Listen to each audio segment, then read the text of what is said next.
के दोषों को देखता देखता मेरा मन विचलित हो गया। तो मैंने मन में ये निश्चय किया, मेरे मन को शांति केवल वृंदावन में मिलेगी, जहां पर मेरे प्रभु ने नित्य लीला की है। तो मैं सीधा वृंदावन की ओर चल दिया। पर मैंने वृंदावन में जाकर के क्या देखा, तत्राचर्यं मया दृष्टं श्रूयतां तन्मुनीसुरा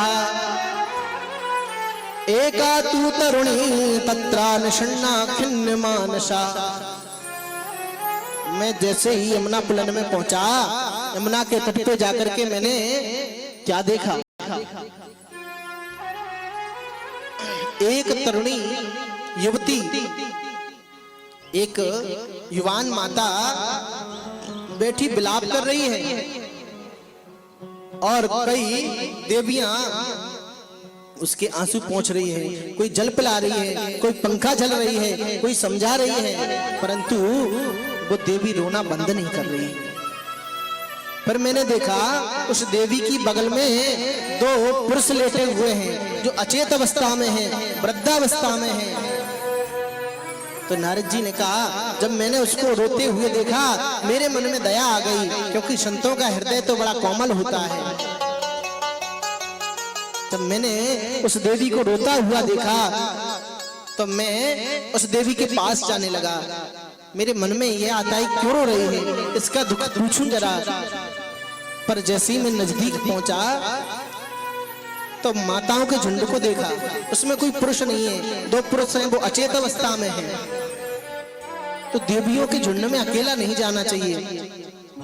क्यों? क्योंकि माताओं का स्वभाव बड़ा कोमल है। एक मिनट में हंस जाए, एक में रो जाए, अभी कहने लग जाए क्यों बाबा जी क्या करने आया तू इधर। तो माताओं का हृदय बड़ा कोमल होता है, एक मिनट में तो हंस जाती हैं, एक मिनट में रो जाती हैं। अब आप कहोगे पंडित जी आपने कब देख लिया हंस जाती हैं रो जाती हैं। तो मैंने एक विवाह में देखा था, बेटी की विदा हो रही थी, मैं विवाह पढ़ने गया था, बैठा था मैं कुर्सी डाल के, बेटी की विदा हो रही थी, सभी रो रही थी। अरे साहब, और सबको बुरा तो लगता है, बेटी जाती है। जय श्री राम। और बिटिया गाड़ी में बैठी, सब रो रही थी, और गाड़ी जैसे आगे बढ़ी, एक ने आंसू पहुंचे, जी एक बधाओ गाय लो। तो आज बधाए बदननी को।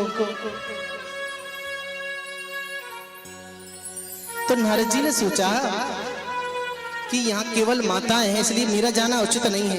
नारद जी कहते मैं भैया वापस होकर मुड़ने लगा, चलने लगा, तो उस देवी ने आवाज लगाई, भो भो साधो क्षणम तिष्ठ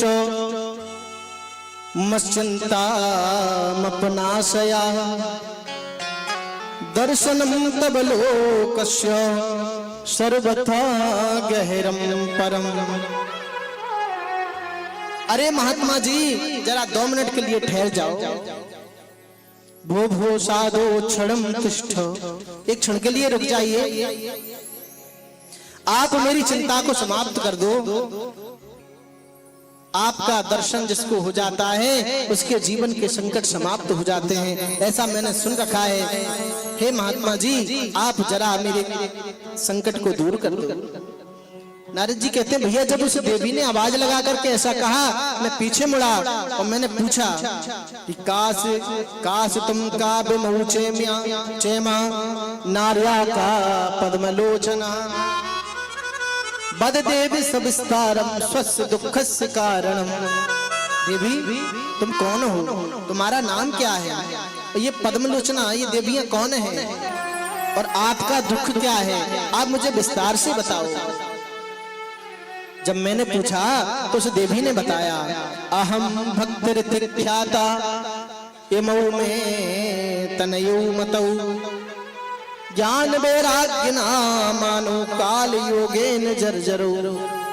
महाराज मेरा नाम भक्ति है, मैं भक्ति हूँ। इमौ में तनयौ मतौ, और आप जो वृद्ध पुरुषों को देख रहे हो अचेत अवस्था में, वो कोई और नहीं, ये दोनों हमारे पुत्र हैं। नारद जी ने कहा आप युवान और पुत्र वृद्ध ऐसे कैसे हो सकता है? अभी कोई मैया युवान हो और किसी बुड्ढे को कहे हमारा पुत्र है, असंभव लगेगा ना। तो नारद जी ने कहा आप युवान और ये दोनों पुत्र आपके वृद्ध कैसे हो गए? पूरा परिचय दिया। उत्पन्ना द्रविणेशाहं वृद्धिं कर्णाटके गतः। महाराज मेरा जन्म द्रविण देश में हुआ, कर्नाटक में बड़ी हुई। गुजरात में जाकर के कुछ पाखंडियों के कारण मैं वृद्ध होने लगी, तो मैं अपने दोनों पुत्रों ज्ञान वैराग्य को लेकर के श्री धाम वृंदावन में आ गई। और जैसे ही वृंदावन में आई तो मैं तो युवान हो गई, परंतु मेरे दोनों पुत्र वृद्ध हो गए।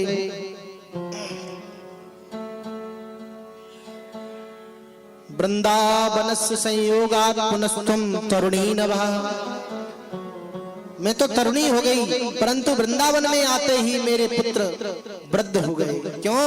क्योंकि वृंदावन में तो केवल भक्ति का माहौल है, भक्ति प्रधान है। वहाँ ज्ञान वैराग्य को कोई नहीं जानता। कितनी भी बूढ़ी मैया हो, जिस पे चला ना जाता हो, वो एक बार हमारे ठाकुर का दीदार करे, बिहारी जी के सामने जाकर के जब जयकारा लगता है, मन का मयूर अपने आप नृत्य करने लग जाता है, दोनों हाथ उठा करके नाचने लग जाते हैं। तो वहां तो भक्ति महारानी का शाश्वत निवास है महाराज। नारद जी ने कहा अच्छा, और देवी ने कह दिया नारद जी यदि मेरे पुत्रों का बुढ़ापा दूर नहीं हुआ तो इदम स्थानम परित्यज्य विदेशम गम्यते मया, मैं वृंदावन को छोड़ करके विदेश चली जाऊंगी। नारद जी ने कहा देवी ऐसा मत करो, मैं ज्ञान वैराग्य को जगाने का प्रयत्न करता हूं।